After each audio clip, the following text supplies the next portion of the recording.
మీరు ఎక్కడ ఉన్నప్పటికీ ఈ మాటలు వినాలని కోరుతున్నాం. దేవుని వాక్యంలో రాయబడినట్లుగా మనలను ప్రేమించు తన రక్తము వలన మన పాపముల నుండి విడిపించిన వాడని దేవుని వాక్యంలో చెప్పబడింది.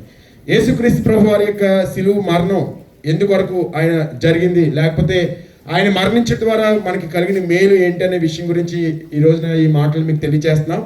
దాంట్లో భాగంగా పాపము అనేది చాలా భయంకరమైన సందర్భాన్ని జ్ఞాపకం చేస్తుంది. ఓ భక్తుడు ఏం చేశాడంటే ఈ పాపాన్ని కొద్ది డెరైవ్ చేయడానికి చెప్పడానికి కొన్ని పదాలు వాడాడు ఆయన.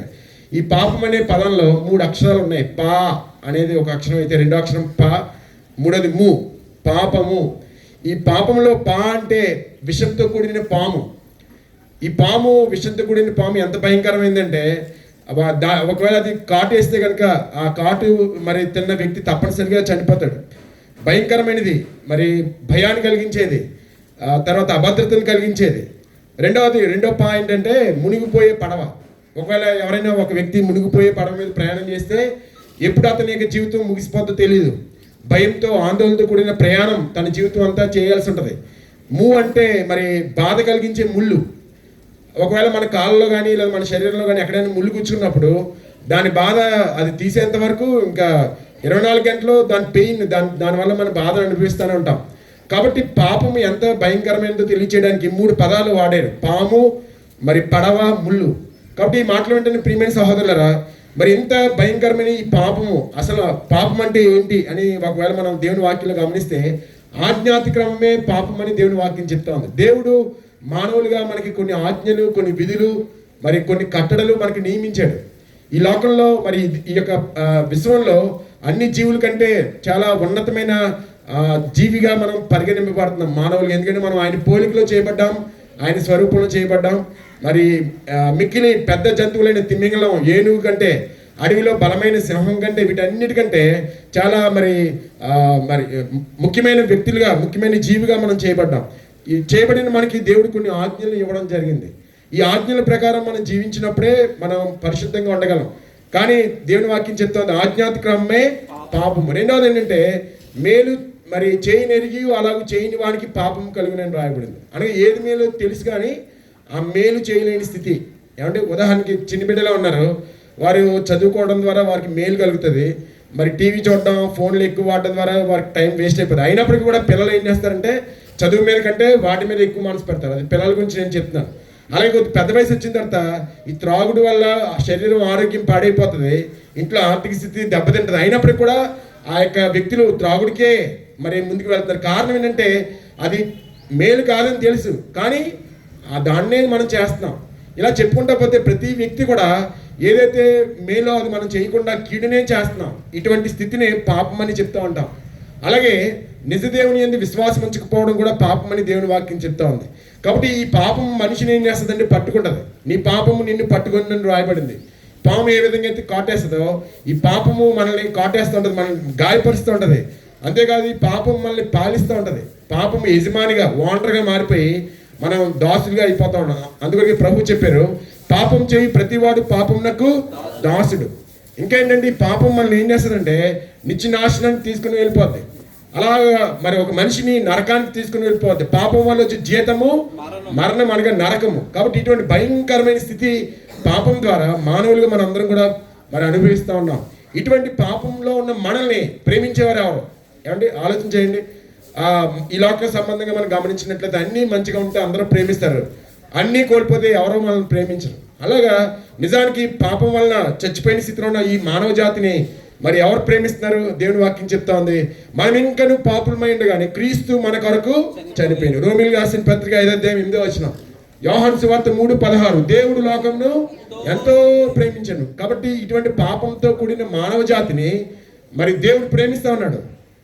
మరి మనం ఇంకా పాపులుగా ఉంటున్నప్పటికీ, మనం చెడిపోయిన వారిగా ఉంటున్నప్పటికీ, మనం భ్రష్టులమైపోయినప్పటికీ, మనం ఆయనకి వ్యతిరేకంగా జీవిస్తున్నప్పటికీ, పాపం చేత మనం పీడించబడుతున్నప్పటికీ, అటువంటి స్థితిలో ఉన్న మానవ జాతిని మరి దేవుడు ప్రేమిస్తూ ఉన్నాడు. మరి దేవుడు ప్రేమిస్తున్నాడని ఎలా చెప్పగలం? ఆలోచన చేయండి. తల్లి తన బిడ్డని ప్రేమిస్తున్నట్టు ఎలా తెలుస్తుంది? ఆ బిడ్డని ఎత్తుకుంటుంది, ఆ బిడ్డకు కావాల్సినవన్నీ సమకూరుస్తుంది, తన యొక్క వ్యాధిలో మందులు వేస్తుంది, ఆ బిడ్డని మరి 24 గంటలు మరి కనిపెట్టుకుని ఉంటుంది. ఆ తల్లి ప్రేమ. తండ్రి తన బిడ్డలను ప్రేమిస్తుంటే ఎలా తెలుస్తుంది? ఆ తండ్రి ఎంతో కష్టపడి ఆ బిడ్డలకు కావాల్సినవన్నీ సమకూర్చి మంచి స్కూల్లో జాయిన్ చేసి, లేకపోతే రోజు స్కూల్కి తీసుకెళ్ళి మరి తనకు కావాల్సినవన్నీ సమకూరుస్తాడు. అది తండ్రి ప్రేమ. మరి దేవుడు తన ప్రేమను ఎలా వ్యక్తం చేశాడు? దేవుడు తన ప్రేమను వెల్లడిపరుచున్నాడు. ఎలాగా అంటే, మనం ఇంకా పాపులమెంట్గానే ఆయన మన కొరకు చనిపోయాడు. యేసుక్రీస్తు ప్రభువారి శిలువ మరణం చేతకాక శక్తి లేక కాదు, ఆయన నిన్ను ప్రేమిస్తున్నాడు అనడానికి రుజువు అనమాట. యేసుక్రీస్తు ప్రభువారి శిలువ మీద నీ కొరకు, నా కొరకు, మనల్ని అందరినీ కూడా పాపం నుండి విడిపించే కొరకు ఆయన శిలువ మీద మరణించారు. చాలా మంది తెలియక మరి ఏంటి యేసు ప్రభు దేవుడు అంటున్నారు, ఆయన్ని కొట్టినప్పటికీ లేకపోతే శిలువ వేసినప్పటికీ ఏం మాట్లాడట్లేదేంటి, ఎందుకు అలాగే చనిపోయాడు అనే ఆలోచన చాలా మందికి ఉంటుంది. నిజానికి ఆయన చనిపోవడం వెనుక ప్రాముఖ్యమైన కారణం ఏంటంటే, దేవుడు మనలను ప్రేమిస్తూ ఉన్నాడు. ఆ ప్రేమ ద్వారా మనల్ని కూడా పాపం నుండి విడిపించడానికి అవసరమైన రక్తాన్ని కలువరి శిలువలో చిందించారు. అందుకొరకే దేవుని వాక్యం చెప్తా ఉంది, తన రక్తము వలన మన పాపముల నుండి మరి విమోచింపబడ్డాం. అంతేగాని రోమీయులకు రాసిన పత్రిక 5:9 రక్తము వలన మనము నీతిమంతులుగా తీర్చబడుచున్నాము. ఈరోజు నీ మాట్లాడుతున్న ప్రియమైన సహోదరులారా, పాపం ద్వారా కలిగిన పర్యావసానమైన నరకం నుండి తప్పింపబడ్డానికి దానికి విరుగుడుగా యేసుక్రీస్తు ప్రభువారు కలువరి శిలువలో తన రక్తాన్ని చిందించారు. అందుకొరకు మత్తయి సువార్త 26:28 ఇది నా రక్తము అనగా పాప క్షమాపణ నిమిత్తము అనేకుల కొరకు చిందింపబడుచున్న నిబంధన రక్తం. ఆయన శిలువలో చిందించిన రక్తము ఏదో కేవలము క్రైస్తవుల గురించి అని కాదు, లేకపోతే కేవలం ఏదో విదేశస్తుల గురించి అని కాదు, లేకపోతే ఇంగ్లీష్ మాట్లాడే వారి గురించి అని కాదు, కానీ మరి ప్రపంచంలోని మనుషులందరి కొరకు ఆయన తన పవిత్రమైన రక్తాన్ని కలువరి శిలువలో చిందించారు. ఏ విధంగా ఒక వ్యక్తి యొక్క రక్తము ప్రపంచంలో ఉన్న వారందరికీ వర్తిస్తుందని మనం అనుకోవచ్చు. ఒక మనిషి రక్తం అందరికీ సరిపోవచ్చు, కానీ నేను చెప్తున్న ఈ రక్తం సృష్టికర్త అయిన దేవుని రక్తం. ఒకే ఒక సూర్యుడు ప్రపంచంలో ఉన్న వారందరికీ వెలిగిస్తున్నాడు. ఏమండి, ఆ యొక్క సూర్యుడిని కలుగు చేసిన దేవుని యొక్క రక్తము ప్రపంచంలో మనుషులందరికీ కూడా పాపక్షమాపణ కలిగిస్తుంది. కొంతమందికి పెద్ద అపోహ, యేసుక్రీస్తు ఫారెన్ దేవుడు అనుకుంటారు. మరి విదేశాలకు ఒక దేవుడు, మన దేశానికి ఒక దేవుడు, ఒక కులానికి, ఒక మతానికి, ఒక జాతికి ఒక దేవుడు ఉండరు. ఈ ప్రపంచానంతరికీ ఒకే దేవుడు సృష్టికర్తగా ఉండి మరి ప్రపంచంలోని మనుషులందరి కొరకు ఆయన పట్టించుకుంటూ ఉన్నాడు. అందుకొరకే యోహాను సువార్త అపోస్తలుల కార్యాలు 10:36 మరి యేసుక్రీస్తు అందరికీ ప్రభు అని రాయబడింది. తన ప్రజలను వారి పాపముల నుండి ఆయన రక్షించిన కనుక ఆయన యేసు అని పేరు పెట్టిందని రాయబడింది. కాబట్టి యేసుక్రీస్తు ప్రభు వారి శిలువ మరణం ఒక జాతి కొరకు, ఒక మతం కొరకు, ఒక కులం కొరకు, ఒక దేశం కొరకు కాదు, కానీ మనుషులందరి కొరకు మరి అటువంటి ఆ యొక్క విలువైన రక్తాన్ని ఆయన కలువరి శిలువలో చిందించారు. అందుకొరకే పాప క్షమాపణ నిమిత్తము అనేకుల కొరకే చిందింపబడుచున్న నిబంధన రక్తము. అపోస్తలుడైన పేతురు తన పత్రికలలో చెప్పాడు, మొదటి పత్రిక 18-19 వెండి బంగారముల వంటి క్షయ వస్తువుల చేత కాక అమూల్యమైన రక్తం చేత అనగా నిర్దోషమును నిష్కలంకమునైన క్రీస్తు రక్తం చేత మనం విమోచింపబడి ఉన్నాం. ఈ రోజున ఈ లోకంలో చాలా లోహాలు ఉంటాయి, ఇనుము, అల్యూమినియము, ఇలా కొన్ని లోహాలు. అన్ని లోహాల కంటే చాలా విలువైనది ఏంటంటే బంగారం. ఎందుకంటే బంగారము త్వరగా తుప్పు పట్టదు, ఎక్కువ కాలం దాని మీద ఎటువంటి రియాక్షన్స్ ఉండవు అనమాట. బంగారము, వెండి ఇవి ఎక్కువ కాలం అన్ని లోహాల్లో ఇవి ముఖ్యమైన. అందుకొరకు బంగారం రేటు, వెండి రేటు రోజు రోజుకి పెరిగిపోతుంది. మరి మనం ఈ యొక్క ఎంత విలువైనవి కూడా ఇవి క్షయమైనవి ఏదో రోజున లేకుండా అయిపోతాయి.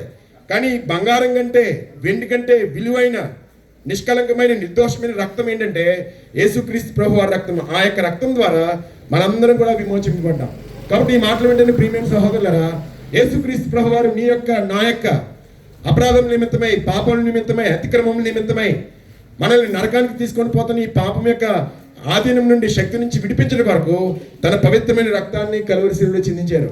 ఆయన రక్తానికి ఉన్న శక్తి ఏంటంటే యేసు రక్తము ప్రతి పాపం నుండి మనల్ని కడిగి పవిత్రంగా చేస్తుంది. ఆయన రక్తము మన పాపములను క్షమిస్తుంది. కాబట్టి అటువంటి శక్తిగల రక్తాన్ని కలువరి శిలువలో ఆయన చివరి రక్త పట్టు వరకు కార్చారు. అందుకొరకే ఆ యొక్క శిలువ దృశ్యంలో ఆ సైనికుడు చివరిగా వచ్చి ఆయన పక్కలో బల్లెంతో పొడుస్తాడు.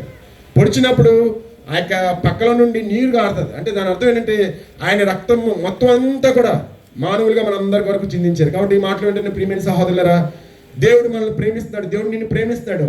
నిన్ను ప్రేమించి నువ్వు పాపం వల్ల నశించిపోకుండా, యోహాను సువార్త 3:16 దేవుడు లోకం ఎంతో ప్రేమించును కాగా ఆయన తన అద్వితీయ కుమారునిగా పుట్టిన వాడి యందు విశ్వాసం నుంచి ప్రతి వాడిని నశింపక అనగా నరకానికి పోకుండా నిత్య జీవం పొందినట్లు ఆయనను అనుగ్రహింపబడి మన కొరకు కలువరి శిలువలో మరణించారు.